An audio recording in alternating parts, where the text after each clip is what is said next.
So you've issued your FDD, you're ready to sell franchises. Someone contacts you. What comes next? Reverse engineering franchise success. We're going to dive into the process for selling your first franchise. And I'd like to introduce my very good friend, Lisa Welko. Lisa is a franchise expert. She's the founder of Integrity Franchise Group. Lisa works with franchisee candidates looking for great franchises, but Lisa also influences the entire franchise industry. So welcome, Lisa. Well, I try.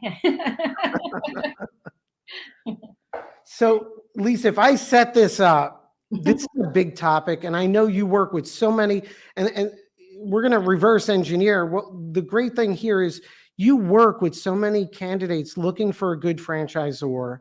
And for you, you're working so hard to educate franchisees, inform franchisors, and then when you connect them with a franchisor, you want to make sure the process goes well. Right.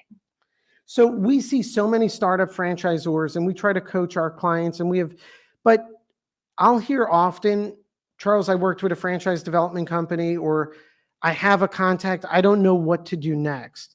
And so today, I think no one better than you to help us reverse engineer what that process should look like, what should be going on. And to start off, what I hear so often is I was contacted, I sent them an FDD, and I've never heard from the candidate again. I sent them the most confusing, long, scary document, and I don't know why they want to talk to me anymore. So, Lisa, I think we could start off with the fact that the first thing you're doing is not sending the candidate the FDD, correct? Right, absolutely. Well, and I think it's important to say for this part, this is important for the emerging brands because, brokers we're not afraid of emerging brands. But they need to have their process and their steps in line. So we're not afraid to send them the second, the third, and the fourth candidate, that they get it right. And so I think that's important for this conversation because I think sometimes they're told by whoever their consultant, people, lawyers, whoever it is, brokers aren't ready for you yet. They don't want to work with you. And I don't think that's the case. I think it's more get yourself organized and get yourself a process. So when that handoff happens, you're ready for it. And I mean, that's the biggest thing. We've sold plenty of number 1, 2, and 3 franchisees. So yeah, I think that's great advice because everyone is told. I don't tell our clients that, right? And it's sort of like a defeatist attitude. And it's almost like the vendor you're working with is just being lazy and doesn't want to really dive into the heart of the brand. So right. It can be expensive to get into some of the broker groups and that type of thing. And I get that. And especially that's a lot of brokers all at one time. But I think this conversation might help them prep for that. And it is good to sell the first couple on your own. You need to know what was that process, what worked, who are we looking for in a franchisee. I mean, those first franchisees have to be your VIP. They're your gold standard because they're going to be your validators for the next, hopefully, 5 to 10 years, right? So we'll see kind of how that goes, but yeah, they need to have a process. And so I'm happy to tell them what it should be. Yeah. So Lisa, I mean, I'll give a real world scenario and we coached our client through it. She received an email and we had just franchised the business. And the email was, hey, I'm a big fan of X, whatever, her brand is. And I'd love to learn more about opening up a franchise, right? So that's the email. You control everything. Where do we go next, Lisa? Right. Well, and I think the most important thing is that's where your first franchisees are probably going to come from. And hopefully they know that. They're going to be brand fans, right? They're brand fans. They love it. Oh my gosh, they're franchising. I want to be the first. So, the next step has to be get to know them on the phone, set up a conversation, but you have to be able to follow that up with collateral material, So one of the first things I always ask for when I'm starting to get to know a brand and do we want to put them into inventory, it's what do you have besides the FDD that your attorney gave you? Like you have to have other stuff. And we can't just send them links. It can't be, well, our website is great. Well, your website should be great. That should be like standard operating. Your website should be great. Your YouTube channel should be loaded. You need to have all sorts of ancillary information, but also it's very nice to be able to send them some sort of presentation that they can look at. If you don't send it to them, they're going to find things because they're going to go looking for things. So keep them busy looking at things that you want them to be seeing. And so I think you have to have like a short brochure, maybe 3 pages long, and then follow up with a longer brochure after that first conversation. Have information and an agenda and some sort of process for walking them through your discovery. And then you just have to practice it over and over and over and keep refining it. Once you get it, it's funny, we go into some of the network collateral materials and we'll see, la la la PowerPoint from 2017. I'm like, that's in the title, right? We should probably, let's get that updated because it's a reflection on all of us. Is it updated? Is all the material current? And what's happening? Why should I be looking at your franchise? Right. So that's like the big item, right? The why. Right. In terms of process, right? So we received that email, positive, right? And I agree that those I always tell clients year one, focus on organic reach of your brand. Yeah. Right. So and your point is those organic, number one, they're your best opportunity to convert a qualified franchisee. 2 is they need to succeed, and that's your validation, right? So we know they're critically important.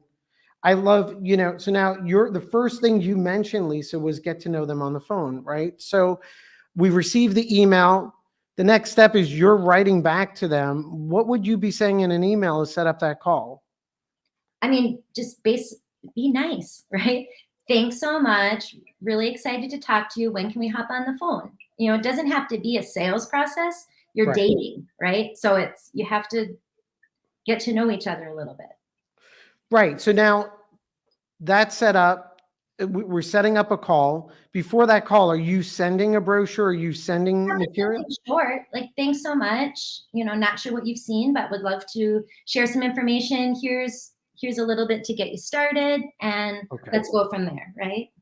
Right. And I think the big distinction here, and I was wrong, not completely, but I'm like, here's links for everything, right? And I think that, yeah. So I would have violated that rule probably right away, Lisa. Right. And it's easy, and I get it because you've spent all this money on your website and all this money on your stuff, and you're like, okay, go look at it. It's cool. They're gonna find that, but that's not, what I mean? There has to be something tangible. Especially, I will tell all new franchisors for me when, and this is a little later in their process when they start working with brokers, but when we do a presentation, we need something like a brochure because we're on the phone. I'm sharing usually a Google Drive or whatnot.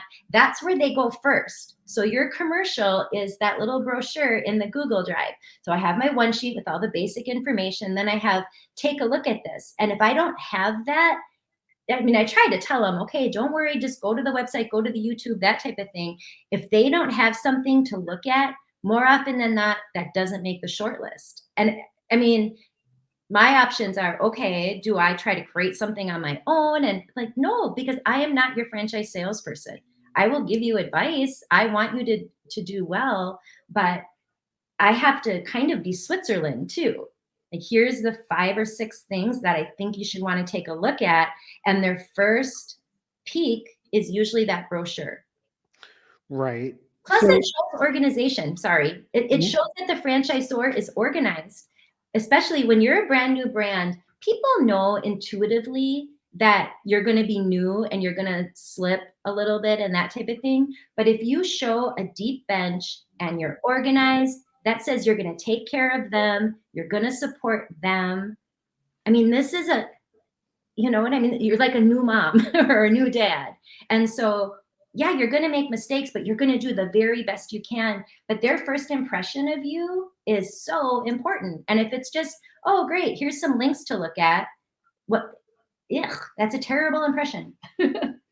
Lisa, you just killed me, right? Because it's like every conversation. And what I love about this, though, is, you know, we all know the value of a brochure, although I get overly critical because what I don't like is a lot of franchise developers are dated. And so I find clients come to us with a brochure and no digital, but your point is you need both. And, but I agree. It does show a good commitment to process. It shows integrity. And also I think by having that information piece to send out, it is a great way to focus them, which let, Old days, you're not spending thousands of dollars printing this and putting a stamp on it, right. and putting it in the mail. I mean, hey, I remember those days. I just like, oh, I just No. dated myself, right? But it was like, put together the packet, mail it out, and it's like, that's gone, but it's just digital. You should be able to change it quick. You don't want to be, hamstringed by it, but it also has to be, it has to start to show that you have a process, even if it's just a process of showing them the brand, because that means you probably have a process on how to help them be a really good franchise owner. We'll see so many brochures and the client's like, what do you think? And I'm like, and it was prepared by a development company. I'm like, this is great. If this were your biography and you were teaching a class about who you are, but no one really cares. They want to know about the opportunity, the transformation. So they send an email back. We send an information packet. We'll call it a brochure, very basic. Without going into too much detail, what would be some of the items you cover? And one thing you mentioned that I like is the process, right? For, hey, we're going to, this is the process to get to know each other. And, but Exactly. what would the major milestone items be in that short? Basically, I mean, it has to be, what is your differentiator? What's your value proposition? And it shouldn't say that. Here's our differentiator. Here's our value proposition. Right. Here's our why. But I mean, that's all you have to hit. They don't care about franchise fees, royalties. Like, they don't need to know any of that for a really long time. Right now, they need to know, hey, thanks so much, just to get you started and kind of assume the first conversation, right? Hey, before we talk first, here's some information for you to review. And it might be, what our target customer, what we're looking for in our franchise owners. And then, yeah, maybe here's a link, and start to check it out. But it has to be, and possibly too, and here's our process for helping you get to know about the brand. Not here's our process for how to buy a franchise, because they're going to say, nobody wants to buy a franchise.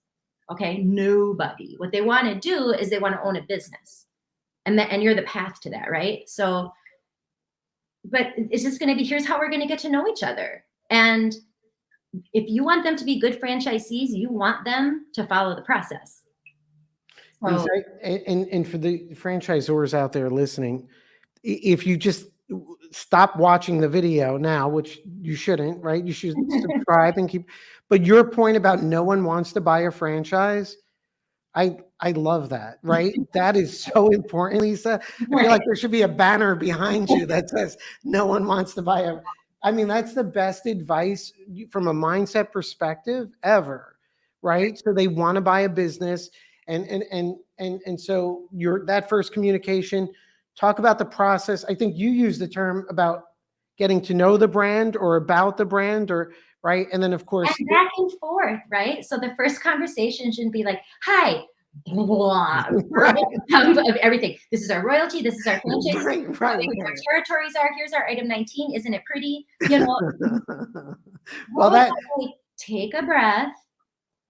Hey, I mean, they already know about you if they're the ones that inquired, right? So what makes you interested right now? I mean, this is the same conversation that we have. Why now? Like, okay, we got to know each other on LinkedIn, that type of thing. What is happening in your life right now that's making you raise your hand? And let them talk. Let them tell you exactly why they're looking right now for business ownership. They're not looking to buy a franchise. They're looking to change something that's going on in their life. And this might be a path for them to do that.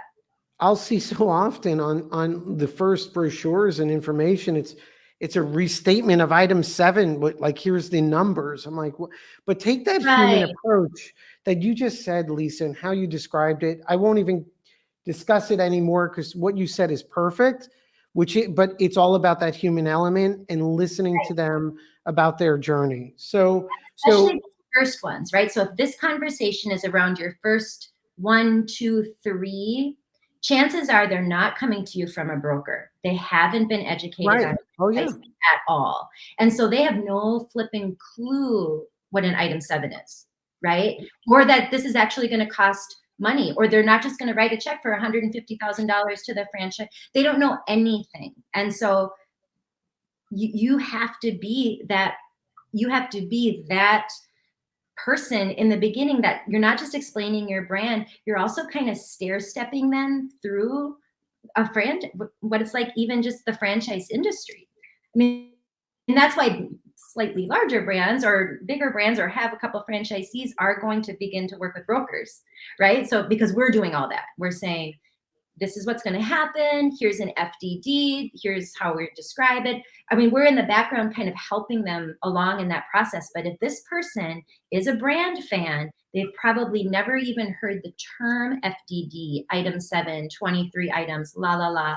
So you have to step way back and take it slow. And guess what? It's an education for the franchisors too, because they've probably, most of them, Oh, yeah. haven't ever had a franchise. They've had a great operation. They've had a business that they've proven, and now they're going to duplicate. But they're no longer they're not just those business owners. I've said that a million times, right? You no longer are a bakery. You are now a franchisor of a bakery concept.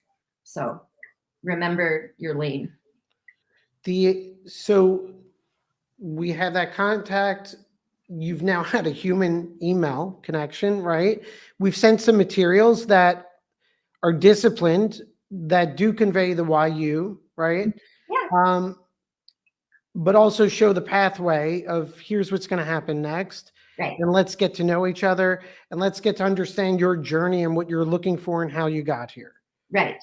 Okay. Make sure their guard just kind of stays down for a while, because they reached out in an innocent way, but obviously they're going to have their guard up a little bit because they think that they're about to get sold something.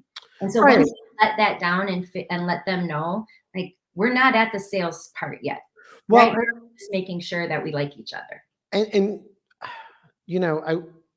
I'm not jaded, actually. So I'm saying this, I may sound naive, and some people say this, they don't mean it, but sincere franchisors, really sincere, that know they could transform lives, do use phrases like awarding franchises and things like, as opposed to selling.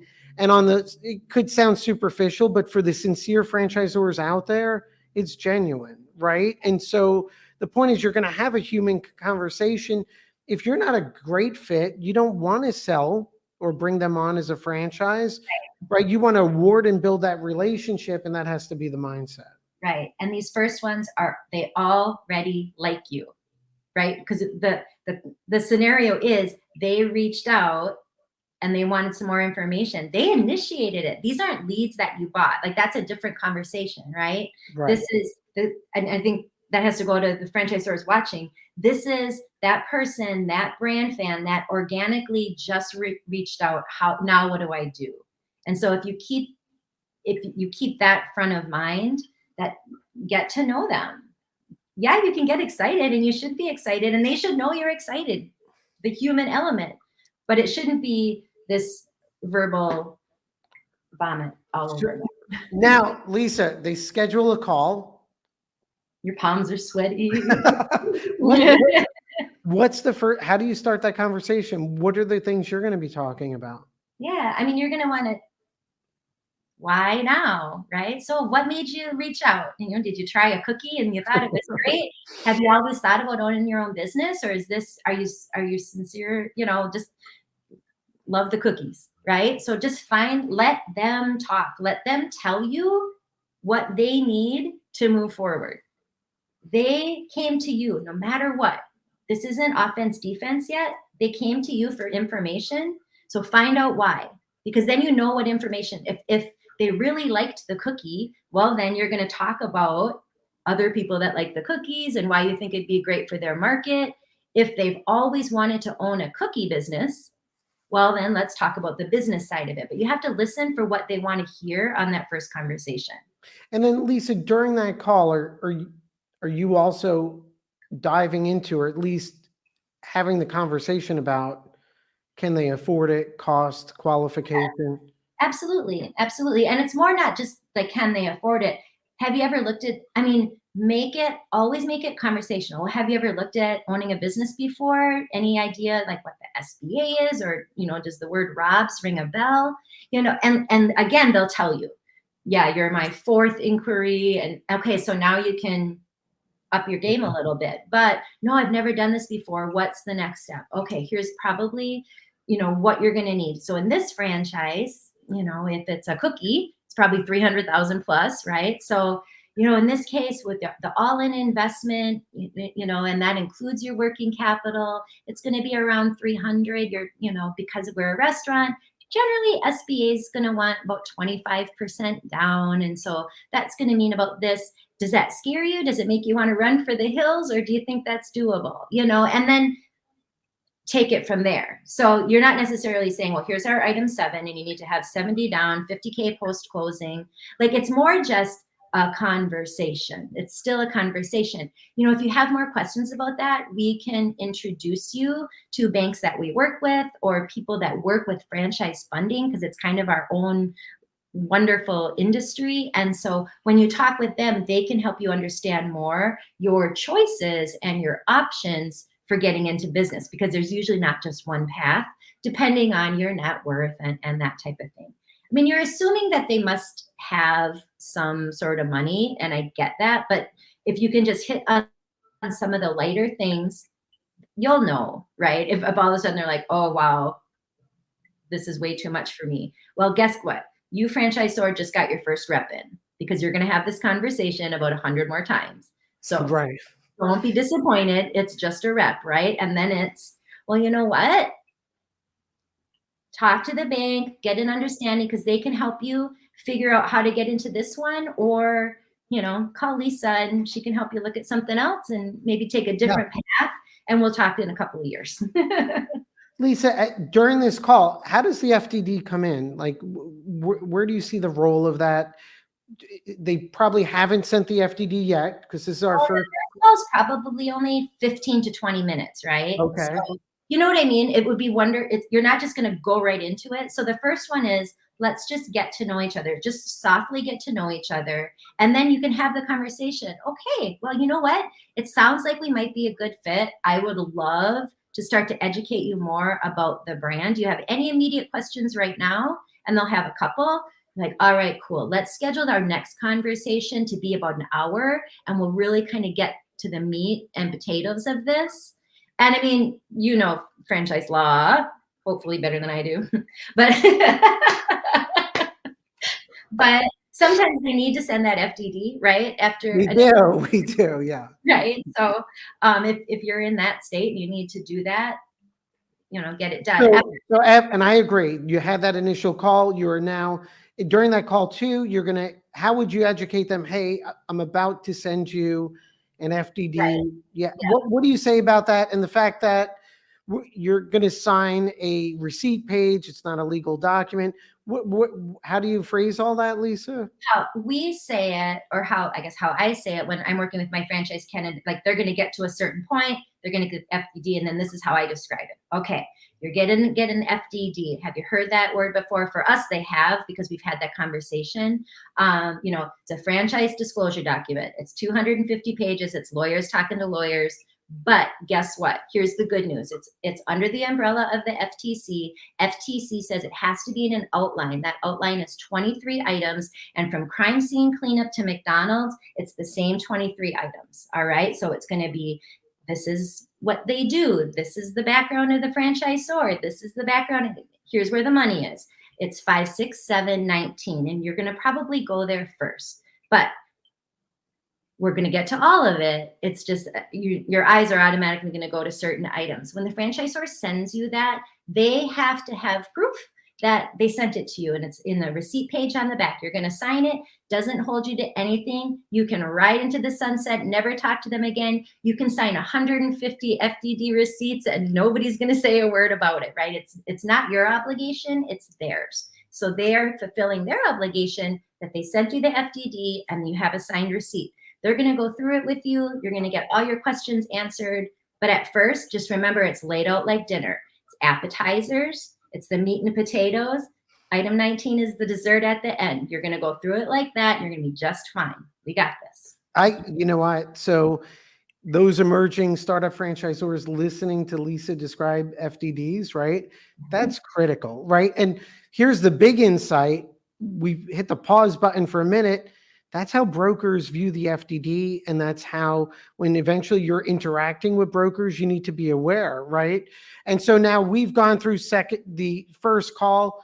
You're a startup franchisor. Your answer is, look, hey, we're going to set up that next, love Lisa's term, just using the word conversation. And we're required under the franchise laws, we're going to disclose our FDD. There's a receipt page. We're required to send it to you, but we're going to discuss it, and that's going to follow the call. How long till the next call or conversation, Lisa? As soon as possible. Really? As soon as you can get that call going, keep them going, right? So for us, it's usually we're going to allow a week in between, but remember, they have to talk to other people and have some homework before they talk to me again, because my calls are called feedback calls, right? So something has to be accomplished on their end, and then they're going to have feedback for me, come with questions. They're going to go off and accomplish other things and come back for questions. If you're the franchisor and you're walking them through the process, you better have an agenda, right? So they're going to do stuff, and then you're going to talk about it, and then they're going to do more, and then you're going to talk about it. So if you're having them review an FDD, I mean, I probably am not doing that after the first call if you can avoid it, but you can basically say, we're going to go through the FDD. You know, at some point we're definitely going to get to that, but right now I want you to understand our operations. I want you to understand our marketing support. Those are the two most important things. Can I run this business, and how are you going to help me run this business? No matter what the size of the franchise is. That's why they're buying a franchise, guys. I mean, well, right. And so we have that. You have an operations manual. Everybody has an operations manual. Right. Well, yeah, let's really dive into this. So we have the call. We had sent that initial brochure. Now we have that second brochure, or the second information packet. Right. And now it's a little bit deeper, right? So now you've had that first conversation. They probably already had your short brochure. Hey, I'm going to send you some more information, and it's also going to kind of outline how we're going to go through this and help you understand the business, because it's a lot to understand. It's business ownership, right? So I'm not selling you a car. There's a lot to talk about. Right. And I think the key factors there are what you said, which everyone overlooks, or advisors overlook when they're helping, is, can I operate the business, and how, right? So you said operations and marketing, which if you could take a candidate into, I'm not saying a deep dive, but an understanding of, hey, this is what we do. This is our value that we provide. This is how you could transform your life, right? You go from this to that. And avoiding the buzzwords of, we're going to train you and it's a $50 trillion industry, to here's our operation support and here's our marketing. That, your point is, that takes away so many question marks. Right. What does my life look like as a franchise owner? Right? Who do I have to hire? What kind of marketing do I have to do? How am I going to get customers, and which translate to, hello, how am I going to make money? Right? No matter what, it's business. So I want to make money. Right. And no matter the industry, right? You can't help others until you help yourself, right? So you need to be empowered. And so we send that. What, as a franchisor is going through the process, Lisa, and look, there's valid signals or warning signs that, for the benefit of the candidate and for you, it's not a good fit. Right. There's also maybe reluctance by a candidate that, I won't say it's not genuine, but is not real, meaning you can help and improve their lives. They're stuck on something. And by the way, it's not unethical or wrong to help get them past this issue. Right. Like, what are some of the obstacles to, it could, if assuming someone's a great fit, what prevents deals from happening? A million things, right? I got a job. That's a tough one. But I mean, a lot of it is they're either not getting the information in a way that they're understanding it and they're not verbalizing it to you but sometimes they will to us as brokers. So for us, they're saying, okay, they called me, they had a 45-minute call set up, and I didn't get any information. And I know we just said kind of keep it soft and that type of thing, but that's for an organic lead that comes to you as a brand fan. The conversation is going to be slightly different, but you always have to have them leave with they learned something. There was a forward progress made, and you know what the next step is. So when you lose people, and I've seen big organizations do this, and I'm like, are you kidding me? You don't have another call set up? Like, you have to have, here's what's going to happen. Here's what you're going to do in the meantime. I'm going to do in the meantime. And then when should we talk again? And you just have that set up. And then if possible, you have that agenda. Go through what you talked about last time. Okay, here's what we need to accomplish this time. And you keep on going, right? It can't just be, you're still just circling and swimming around each other and sniffing around and making sure that you like each other, because that's not good, right? It has to be, what's the forward progress? What's the next step? Okay. It's either you're going to lose them. They're going to get frustrated, and it sucks because it's very much a two-edged sword. They're going to be frustrated if you give them too much information that they can't process, or they're going to be frustrated if they're like, they learned one more thing and they're ready to buy a franchise. I talked to someone yesterday on the phone, filled out his questionnaire, filled out his Zoracle. 12 hours later, we have a follow-up call. We're going to go through those. He's going to be in front of brands by next week. He'll be in front of a brand. That's not every person. Sometimes that can take a month of working with me, but you have to listen for the cues. He wants to move. He wants to make a decision. I'm not going to be the one to slow that process down. And as franchisor, you can't be the one. It's not your timeline anymore. And let's face it. I preach that to the FSOs as much as I can. It's not your timeline, right? It's their timeline. But if they want to learn quickly, then move quickly. If there is someone that learns better with little bits and pieces along the way, you might have little bits and pieces calls along the way, but listen for the cues. How do they want to learn? And if you're a brand new franchisor, you've got the time. So well, and Lisa, it's a great point that you raised, which is, if I'm a startup franchisor, in terms of timelines, what should I expect on how long the process from first contact to signing a franchise agreement usually takes? If they're talking just to you and they're a brand, if they come in as a brand fan and they're very organic and they're talking just to you, it's going to probably still take a couple of months. Right. And if they're evaluating other brands, it's going to take long. Evaluating other brands, it's going to take a couple months to, I'd say, 12 weeks. It can happen faster for sure, but it's going to take a while. There's a lot to happen. They're not buying a car. It's not a test drive. Oh, I like it. Here's $50,000, right? This is life. You're talking about life here. So. Right. And then, so. It can happen faster. I've seen it happen faster, but it's. No, but I think it's great when you're free. Again, these are startup franchisors. To understand it is a conversation about that fit.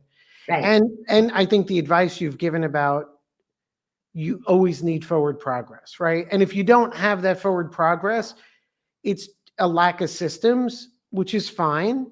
It's a lack of your own internal process.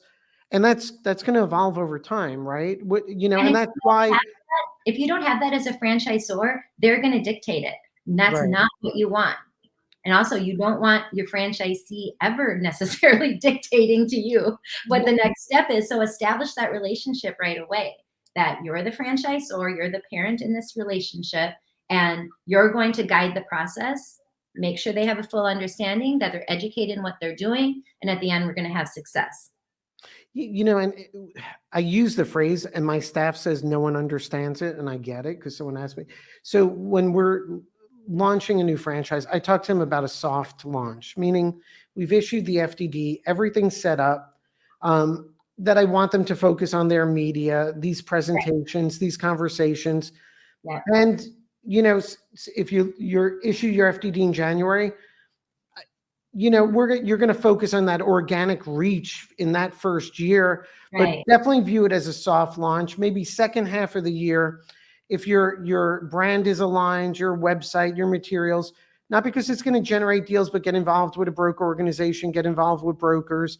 So it's that learning process. And you've been through the reps, you know, a lot of those initial conversations might not go anywhere, but Right. it's numbers, right? Have the conversations. It has to roll off your tongue. It takes, I tell new brokers this all the time, right? So I tend to mentor in my world, and it's just, guys, you just have to go through the reps. It has to roll off your tongue. Talking about an FDD, talking about the SBA, you know, 20% down, 50K post closing. What is post closing? We say it over and over and over and over. Yeah, we would love to put it on a video and have those people watch it, but having the conversation and having them hear it from you is how they need to absorb it. Yeah, you might follow it up with a video. Remember what we talked about here, but it's so important for the franchisors because they're going to figure out different ways to say things that's going to come out better. So by the 10th time they have that conversation, all of a sudden they don't have all of their entire everything resting on that. They understand this is just kind of the process of how someone's going to learn.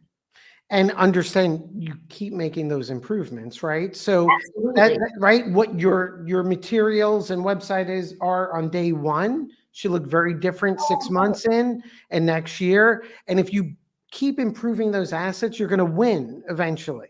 Right. If you get stuck, you're going to lose. Right. And where you're getting stuck, if that's the same spot, fix it. That's not on them. You know, Yeah. oh, I love, you know, what is it? Oh, it's just not good leads. It's not good leads. We're always losing them at FDD. It's not the leads.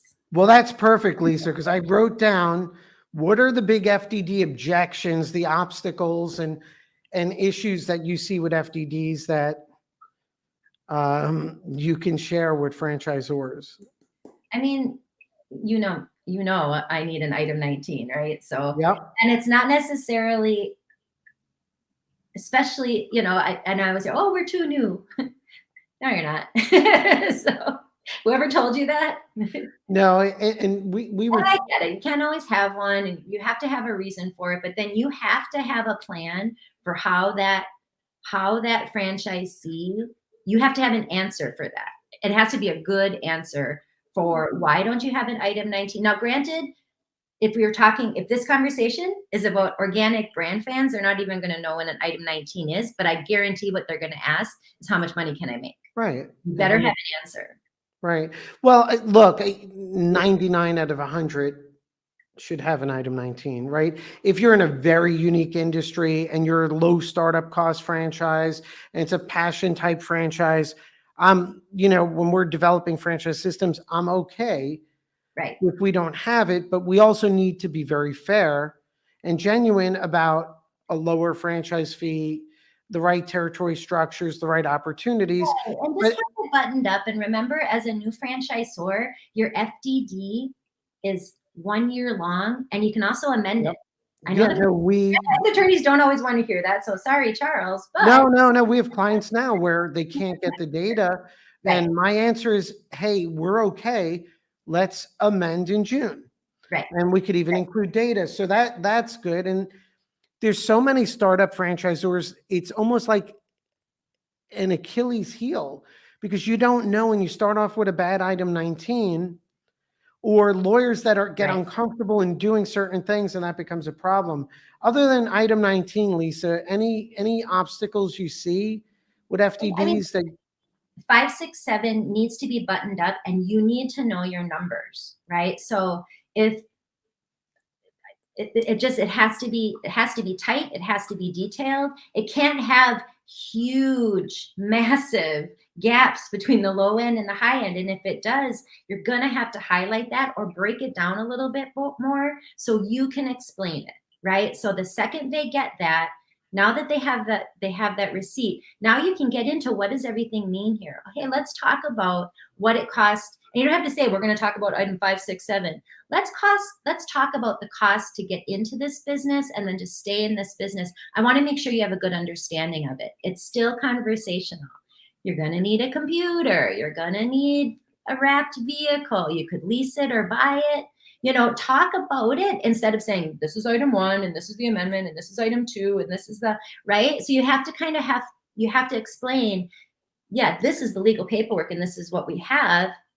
Here's what it means. Because as detailed as the franchise attorney does or doesn't want to get, help them understand what it means. Help them talk about working capital, right? Talk about, okay, this is 3 months built in. I mean, there's franchisors out there that have 6 months, 9 months, 12 months of working capital. Yeah, it elevates how much it costs to get into the business. And so on that brochure, it would scare someone, but then don't put it in the brochure. You're going to get to talk about it. So if you have an item 7 that you need to defend, then have it in a way that here's our item 7. Now let's talk about it. And then you can get through it. That makes sense. And for everyone out there, item 5 is initial fees like franchise fee. 6 is ongoing fees like royalties, and 7 is estimated startup expense. You know, we spoke once, I don't know, it was years ago, and always stuck with me when I asked what you look for as a franchisor in FDDs and as a broker. And one thing you brought up was technology, right? A technology advantage. And then earlier you said, can I operate and how? One thing that I feel is such an underutilized component, it's in the FDD, but in general, is the initial marketing. Right. I feel like franchisors, to keep estimates low, just go with a baseline, or they go in with numbers, 2% of gross sales. Well, if your business has no gross sales, then I guess 2% of 0 is 0. And I feel like, at least I'm advocating for having our clients increase that local marketing spend, even require it to be paid and deployed by franchisor. And at least I feel like that could be turned into a sales asset. Right. How do you feel about that? Absolutely. So I was talking to, it was a fitness brand yesterday, and obviously that's my background, right? And he said his launch is, they do the 2 months of pre-sales.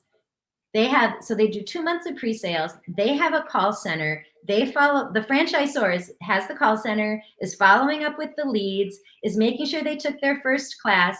And I know that can happen at the ownership level, and that's great. But franchisor has basically conveyed to franchisee, we've already done this 60 times. Let us launch you hard and fast and get into the market and show you how it's done. And then we can hand it off to your office team. Chances are you're going to not want to hand it off. You're going to want to keep paying whatever that fee was to get it started. But a good owner knows that launch, I mean, especially in a fitness business, right? That launch is crucial to long-term success. And if they've never launched it before and the franchisor's done it 60 times, let them do it, right? Step back and be the best workout they ever had. And when they walk into the building and they have all these customer service people and trainers and everybody's just kind of loving on them, that's great, because they're not worried about the 2 hours of admin that's going to follow up after you walk out of the gym.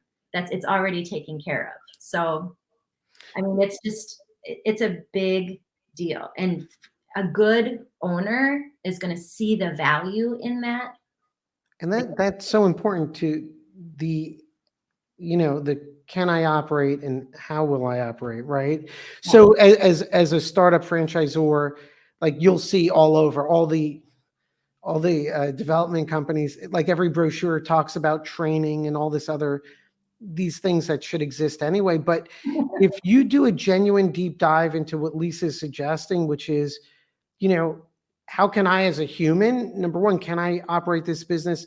How will I do it? And what Lisa started off with, which was having that conversation and understanding why they're contacting you, what's going on in their life, what goals they want to achieve, and then engineer your conversations and relationship from there.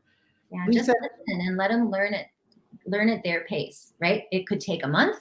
It could take 2 weeks, right? We've seen it happen really super quick, but just listen though. Don't let them be the dictators. Listen and then adjust. Especially new franchisors, these are organic. They already like you. They've already raised their hand and they're willing to be first. So that's incredible. And you're going to learn a lot from them. Don't forget that. They're going to teach you how to be a franchisor at their expense. I think that's the best advice, Lisa. And I'll leave with Lisa's point, which is no one wants to buy a franchise. If they want to buy a business. Lisa, thank you so much. And we're going to have fun with some more videos. Thanks, Lisa. All right. Thanks, Charles.